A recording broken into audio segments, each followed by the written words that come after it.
Welcome back to Mr. Bob's Builds. You may recall that in the last episode I talked about this kit, which is Dragon's 1/72 Tiger 1 initial production. Well, it's now been done, and in today's episode I'm going to talk about how this little gem came together, how I painted it, and have some close-up pictures of the finished model.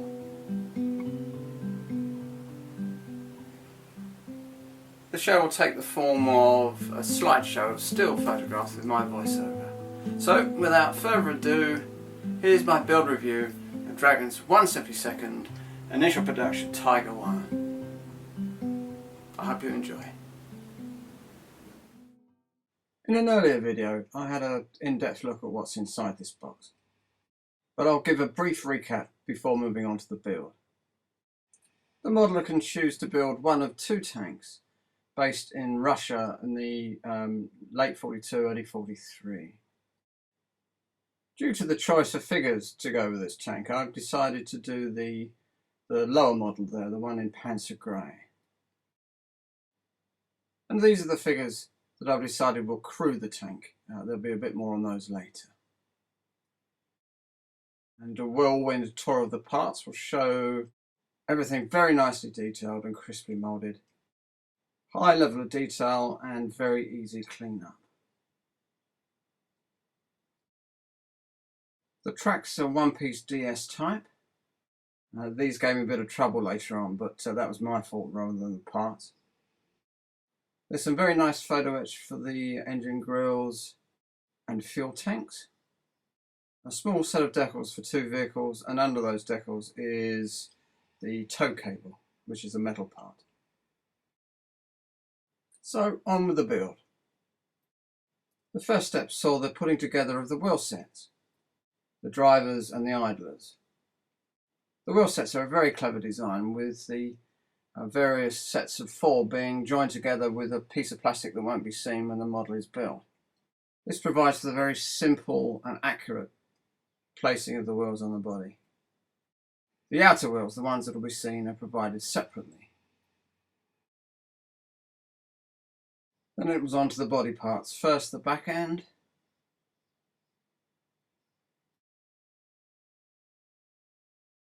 followed by the front end, including a photo etch part for the lucky charm.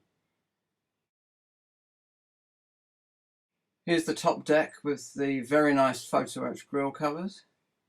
The wire snips you see top left are a very fine part, and I managed to break those, and the bit you see there on the plate is actually 3 parts. A bit of glue hides many sins. The gun barrel is a really super one-piece moulding, and the kit provides a very nice set of details for the interior of the gun too, as well as seats for the loader and commander. Further interior detail is provided with those fans there, the cooling fans and the fuel tanks. The fuel tanks are photo etch parts. And before sealing it up, those interior parts have had a lick of paint. The black at the front is for where there is an open hatch, where there is no relative internal detail. Now we see the top of the deck and the top of the turret added. And while all that internal detail is lovely, I'm not sure that a scrap of it will be seen. Still, as modelers, we all know it's there, don't we? And now we see the first licks of paint going on.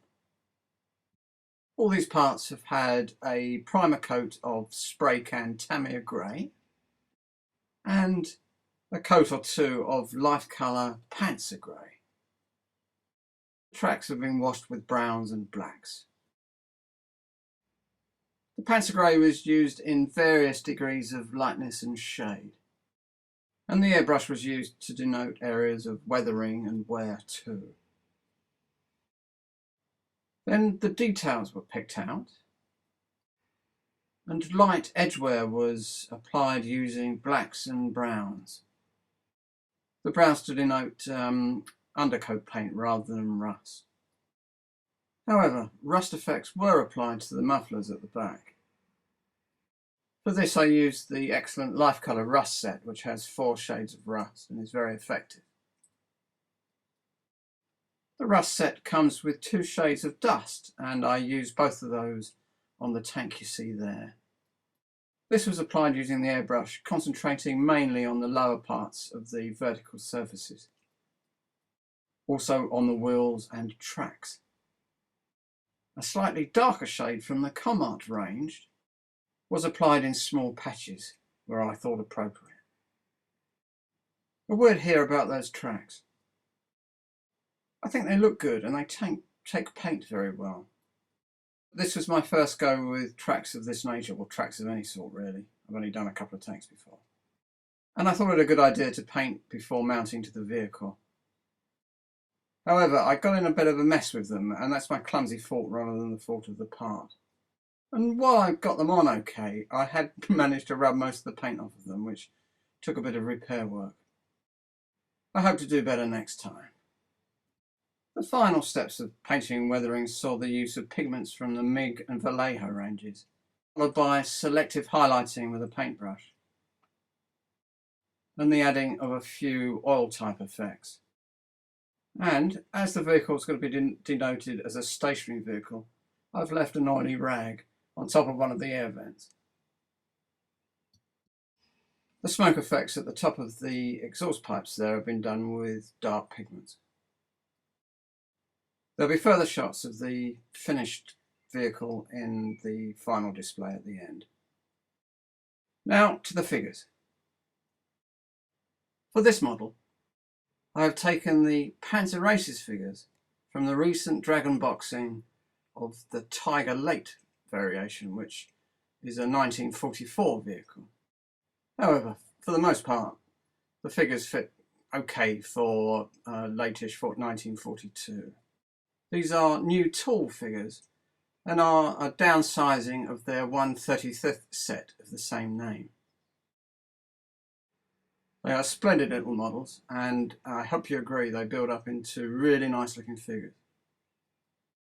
I suspect that this is meant to be Michael Whitman and his merry band, with Whitman himself standing there on the far right. Here they are, painted and posed on a Tamiya bottle for scale. Small, yes, but very well detailed. Here they are in close-up. Close-ups don't really suit 1/72 scale figures, but they really are super. Actually, as an aside, looking at these close-up pictures made me realise I might have put a couple of those side caps on back to front. Oh well, doesn't really notice. The leather-jacketed commander in the middle there, it stands out a bit as, I don't know, is he a bit of an anachronism for the period? He may well end up on a Normandy tank, but for the time being I think he looks okay. These have all been built out of the box, apart from the attempt at adding cables to the commander's headset. Right, that was the build and the paint job, and I'm now going to show you a few photographs of the finished model. It was my first crack at a 1/72 tank, and it was a joy. Dragon has issued 2 boxings of this initial production Tiger 1, and they're both cracking kits. I have a boxing of their later version of the Tiger 1, a Tiger 1 Late, which is a 1944 vehicle. Unfortunately, it doesn't look half as good as this particular kit. Never mind, I'm sure it'll be fun to do, and I look forward to sharing it with you. Until next time then, I'll leave you with some images of the finished model. I hope that you enjoy them.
builds. I hope that you enjoyed watching this episode at least as much as I enjoyed making